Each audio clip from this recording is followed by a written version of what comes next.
Welcome back to the series. This is module number 4, and we are going to look at the last part of the social role valorization definition: the enablement, the establishment, enhancement, maintenance, and/or defense of valued social roles for people, particularly people who are at value risk, by using as much as possible the culturally valued means. So you remember in module number 2, we talked about valued social roles. Module number 3, we talked about devaluation that puts people at value risk. And so now we're going to talk about culturally valued means. Now, what do we really mean by that? Well, the bottom line here is we're saying when we're assisting people to establish, and grow into valued social roles, we want to offer to them the culturally typical ways, the ways that the other students use to be in the role of student, to be in the role of a roommate, to be in the role of a member of the drama club, to be in the role of an employee, to be in the role of an intern, and so forth. And we want to support people to have access to those roles in the most typical way possible. So the idea that Dr. Wolfensberger kind of put words around of supporting people in the most typical ways possible, offering the most typical opportunities in the most typical way possible, was the culturally valued analog. So that's a lot of language. Let's try to break that down just a little bit. So let's go to the definition of the culturally valued analog. So first of all, when we're talking about analog, we're talking about a model or comparable to. So when we're thinking about life after high school, starting on your path of transition into your young adult life, we can think about, well, what are the typical opportunities that are out there in our society for all people who are going through transition? What's the societal practice? Well, there are probably many practices, but we're particularly focusing on that of post-secondary education. Okay, so now post-secondary education is clearly a societal practice or opportunity that we encounter with very reasonable frequency within the valued sector of our society, or the people who have the valued status. So it's a very well-known, I think I mentioned in the last presentation, universities and colleges for hundreds of years have existed and provided opportunities for people as they're going through transition. We're all familiar with that. It's very we've seen it a lot. It's part of our history. Therefore, number 2, most members of our society would be very familiar with this form of pursuing your transition, going on for further education after high school. And it also is a practice that most members of the society would hold very positive images and expectations of. In fact, many parents, sometimes even before their children are born, are putting money in savings so that they can pay for college or university or another kind of higher education for their child. So it's something that is, seen with reasonable frequency, people would be very familiar with and would think about in a very positive way.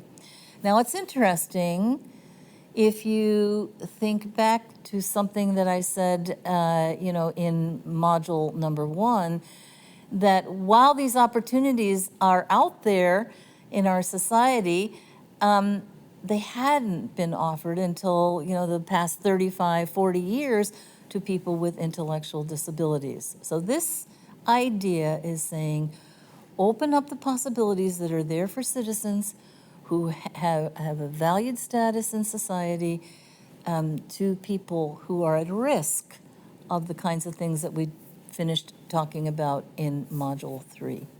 So, when it comes to the culturally valued analog for transition life after high school, and the idea of post-secondary education, I'd like to share a quote from a publication called The Passion for Full Inclusion. This quote says, "As culturally valued institutions, colleges and universities have extraordinary resources available to students. Everything a young student needs to develop into adulthood is usually available to them on a college campus. Students can learn how to make friends and have a variety of relationships, engage in challenging academic study, learn to compete in the world of work, learn how to do simple things like your laundry, manage your budget, make decisions. And although, of course, each institution of higher learning is different, colleges and universities in general represent a culturally valued avenue for transition that has worked well for centuries." So, of course, we will want to offer that culturally valued opportunity to people who have been disenfranchised and marginalized. And particularly, we're speaking in this presentation about people with intellectual disabilities. And I want to say the good news is we've made a lot of progress with this. So in module number 1, we talked about, the number of programs that exist throughout our country, the way we've been able to grow programs here in Pennsylvania. So we're doing well in terms of opening up the possibilities for students with intellectual disabilities to have access to the culturally valued analog of post-secondary education. Now, as with anything, we need to keep growing. We need to keep learning.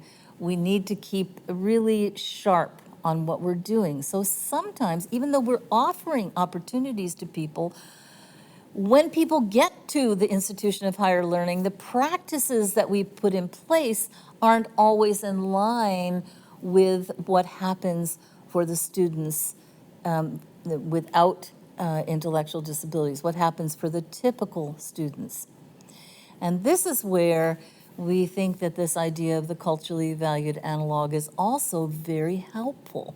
Whatever we're doing, designing our orientation program, designing helping students to come up with a course of study, doing their freshman seminar, getting involved in life on campus, living in the dorm and having a roommate, whatever it is, we can look to this idea of the culturally valued analog to guide our practice. We can say, how is the freshman seminar conducted at this particular institution, whatever it is, for freshmen? What kind of support do they get? How do they pick their topics for the seminar and so forth? And then that is what we want to offer to the students who are part of the programs that we are establishing. Maybe we need to, add some support of some kind, but we want to do it in the most typical way possible. When we are designing an orientation program, if we really wanted to use what's in place for typical students, we would think about the students who are applying to our programs to actually attend the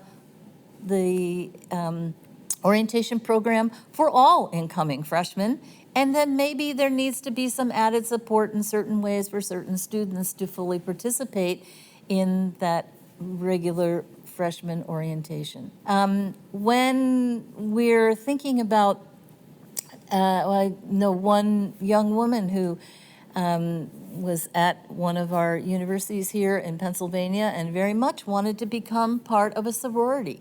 So there are a number of young women on the campus in Westchester University who would like to or interested in joining a sorority. And so that young woman was assisted to follow the processes for learning about the sorority, for meeting other sorority sisters, for learning about the process of rushing a sorority, and even to go through the process in the typical ways that all of the other sorority sisters went through in order to become a member of the sorority. The culturally valued analog in actual practice, and that's really where we're at here, is in the practice, the everyday practice of students being involved in inclusive post-secondary education. This culturally valued analog can give us so much direction.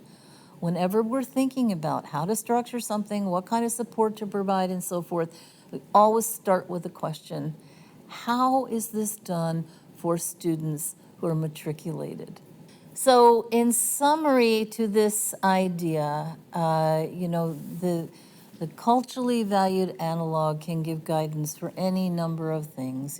How the physical environments people are in, the activities that people are involved with, the decisions that people are making and how they're getting advice about their decisions, and so forth. And I would like to say that in Pennsylvania, we do have the consortium that I mentioned in module number 1. And in that consortium, we have many members who have worked quite extensively with this idea of using the culturally valued analog to really guide and inform our practices.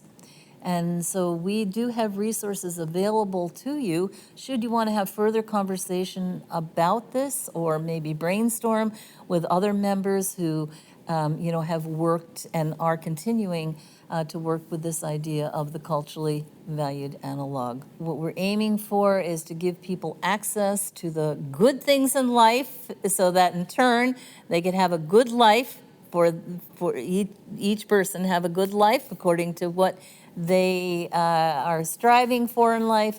And one of the very potent ways of accessing the good things in life is to assist people to find, enter into, grow into, and get rooted in valued social roles. Valued social roles, remember we talked about all of the benefits of those roles.